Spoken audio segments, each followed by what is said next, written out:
King Misuzulu Gazwelithini has now arrived at the Moses Mabhida Stadium. As you can see on those visuals, he's being welcomed by AmaZulu traditional Prime Minister Prince Mangosuthu Buthelezi. His sons and his brothers are also there to welcome him, as he is also flanked by Amabutho. You'll see them shortly charging through the tunnels and exiting onto the pitch of the Moses Mabhida Stadium.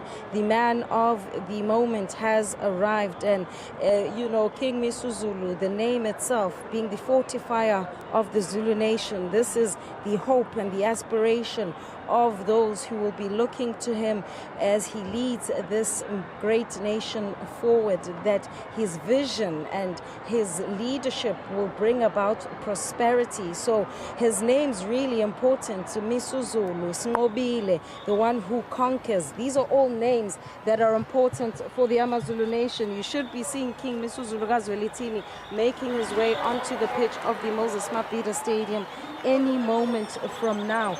An important moment for those who are here, an historic moment, not something you experience every day. Not everyone would remember the coronation of the late king either. And so the history and the preservation of culture and heritage is also lying here with the king of the AmaZulu.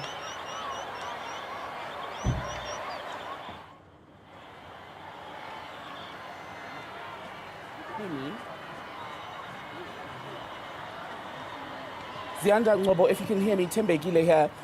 You were just talking about the arrival of the king, and 51 years ago, when it was his father being installed, it was a rainy day in December of 1971. Quite a contrast today, not only because of weather, but because we're also able to watch this across the country firsthand on television.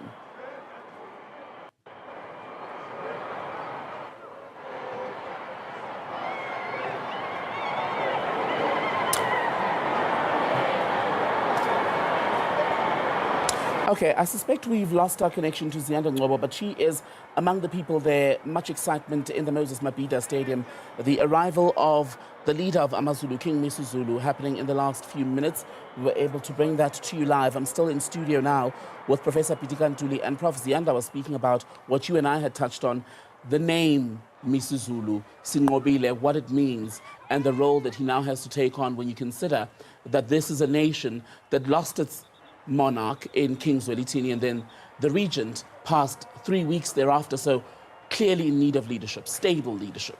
Yes, the word Misuzulu refers to fortify the Zulu nation. But there are other forces that we are not aware of. Remember that when King Zwelithini was crowned, it rained. Mm-hmm. And when it rains, it's Zulu, which also means rain. And when he died, it rained. And when the sun is done, it is not raining, and the whole thing is the sun rises, which brings it up, at it. So it's very important how the names are given, because they, in a sense, prepare you, for it. For instance, when I was in exile, I named my children Duguza, Zwelakhe, Zwelethu, Zwelesizwe.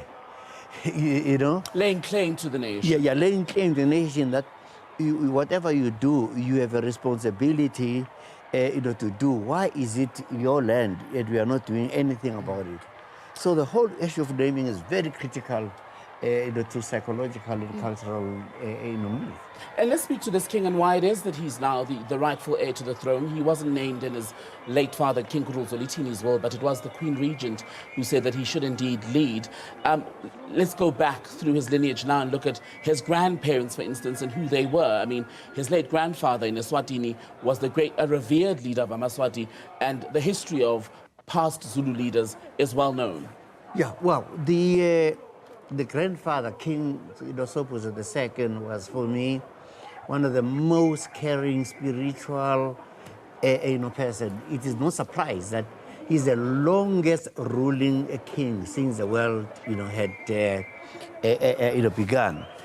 But the aunt, the great aunt, Labutsiweng, is one of the people who donated a lot of cattle for the formation of the South African Native Congress that ultimately became the ANC. So the Swazi Zulu issue also goes quite a very, very, very long way. And Eswatini then, close links, of course, to South Africa through this royal link. And when you recall the period when the reading of the will happened and there was some ruction, in fact, possibly physical confrontation, it was feared on that night, King Misuzulu was taken, put into an SUV, sped off, taken to Eswatini. How important are those links between the two? Because even his uncle, King Mswati III, is attending today. No, it is very important, but what is very, very crucial with kings, like the grandfather, King Sopuza II, married up his daughters to the Ndebele kings, Mampondo, with every body, so that the whole question of the links is also the issue of security. It's also the issue of territorial border and the protection of the land. So he had to go back there to where his mother, actually came from, where he knew that he would be protected. And protected one is, as we've been hearing over the last few weeks. I mean, one of the things, as Yanda and one of the historians we've been speaking to reflected on in a documentary which we aired last night, Ascending to the Throne, which we'll repeat later this evening, was around how even in the will of the king, it wasn't stated explicitly who the rightful heir would be. Now we sit with Mrs. Zulu, who it became clear at the memorial service for his mother would be the leader.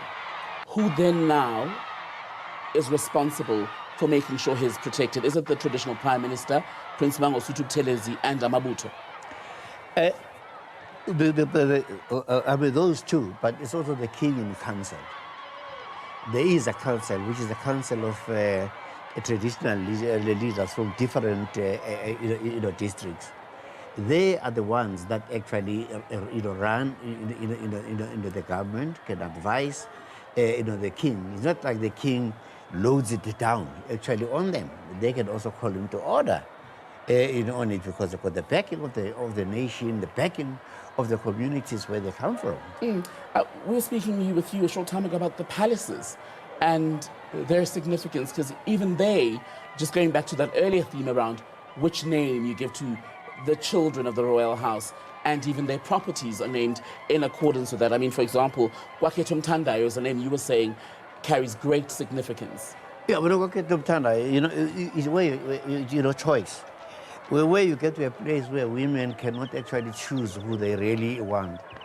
So now when you say Kwaketum Tandai, it actually provides that this is a place of freedom. When we say Enyogeni, roughly it could be that somebody else threatened or somebody or betrayed somebody else. That's why it's Enyogeni. Watch out for the colonialists. Remember what Shaka said was that we are not going to rule this country. This country then is going to be ruled by those white people. That was because Shaka was preparing everything after learning from King Dingiswayo, who brought him up, who saw the real wars, national wars that were fought in the Eastern Cape, and warned that there would be white people coming over. So when you come up with you talk about the Mankengane, we're also talking about those kind of